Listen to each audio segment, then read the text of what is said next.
Please be seated. I'm honored to welcome you for the first time as president to a Thanksgiving tradition here at the White House.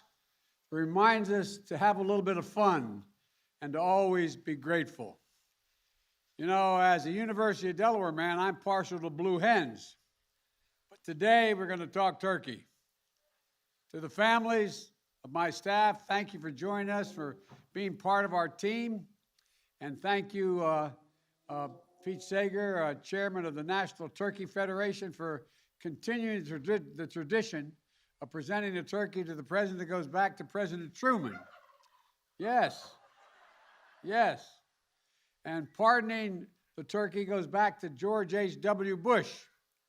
I just met your wonderful family, your wife Krista, who volunteers to get kids vaccinated back home in Jasper. Thank you very much for doing that. And your incredible children, 12-year-old Addie and 10-year-old Ellie and 9-year-old Jack. And Addie and Ellie, I tell you, if your parents will understand, the reason I ran for president is so my grandchildren your age could have Secret Service protection, because you're lovely young women and you're young men. Look, and special thanks to the students at Ellie and Jack's school in Jasper who submitted the names of these two fine turkeys. The two names I couldn't agree on more. Who better help celebrate the holiday in which we break the bread for two turkeys named Peanut Butter and Jelly. I have to admit to you, my wife doesn't like me admitting it, that's what I like for lunch, peanut butter and jelly.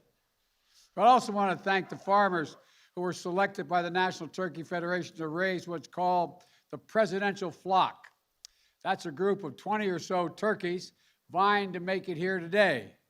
In other words, the turkey presidential primary. And so I just met Andrea and Brad Welp, third and fifth generation farmers from St. Anthony, Indiana, and they're here with their 5-year-old son, Ben, and their 2-year-old daughter, Brogan, who wonders, why do I have to be here, Mommy? Since July, they've been preparing the flock for this day. And I'm told the turkeys even listen to music to get used to the crowd noise. And they've interacted with children and visitors to get used to their visit to Washington. And eventually, Peanut Butter and Jelly were selected based on their temperament, appearance, and I suspect vaccination status. No, is it? Yes, instead of getting basted, these two turkeys are getting boosted. Yeah, sure. I love them talking to me like this. This week, they were welcomed on the red carpet at a fancy hotel here in Washington called the Willard Hotel next door. Secretary Buttigieg couldn't be here today, but I'm sorry for Pete and Chasten. Peanut Butter and Jelly are now the new Indiana power couple. And Andrea and Brad, thank you for pouring your love and pride into this work and this national tradition. And Benton and Brogan, I know you're going to miss your favorite turkeys, but the good news is you'll still be able to visit them.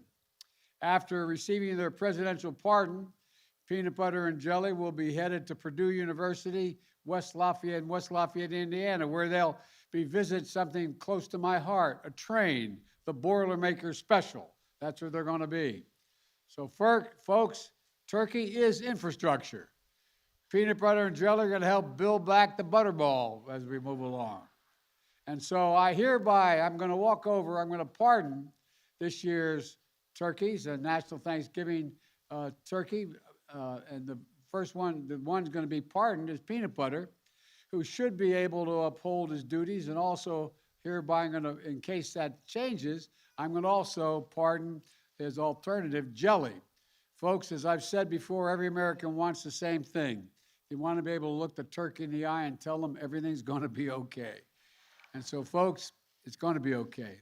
In all seriousness, it's important to continue traditions like this, to remind us how from darkness there's light and hope and progress, and that's what this year's Thanksgiving, in my view, represents.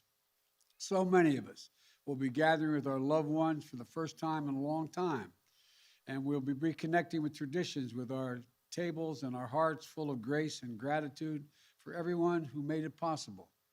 Scientists, researchers, doctors, nurses, and other frontline workers who developed administered the vaccines, and kept essential services going. Faith leaders and community leaders who counsel, comfort, and heal. Farmers, farm workers, meat packers who risked their lives during this pandemic to grow, process, and pick the food that's on our tables. And on Monday, my wife Jill and I will be traveling to Fort Bragg, North Carolina for an early Thanksgiving with the troops and their military families. We'll be able to show the nation's gratitude for their service and sacrifice and welcome those coming home after 20 years in Afghanistan. But folks, as we give thanks for what we also keep in our hearts, those who we have lost so much. Those who will have empty seats at their tables this year because the virus or another cruel twist of fate or accident. The grief they have, there's a lot of grief that's deep and tears at the hearts afresh on every holiday. We pray for them to find the strength in sorrow and purpose in pain. And as we reclaim our cherished tradition, let's commit ourselves to what the psalmist wrote. He said, "The Lord is my shield and my strength, and with my song I give him thanks." Let our song be ones of lives saved, breaches repaired, a nation made whole. And that's the America I know, a great nation, because we're good people. You, the American people, I forever am grateful for your trust you placed in me. And from the Biden family to yours, we wish you a happy Thanksgiving, and may God bless you all, and may God protect our troops, and may let's get to the business of the pardon. Thank you.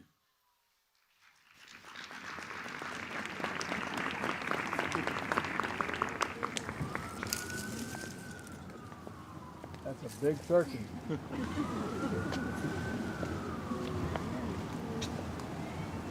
With the power vested in me as President of the United States, I pardon you. I pardon you this Thanksgiving. Go ahead, say something. There you go. Thanks for the pardon. But I also have to pardon Jelly, too. Jelly, you don't have to get up here. But I pardon you, kid. Yeah. A lot bigger than blue. Thank you, everybody. Hope you have a happy Thanksgiving. And it's freezing, isn't it? All right. Thank you all. Get up. Thank you, Mr. President. Thank you very much. Thank you very much.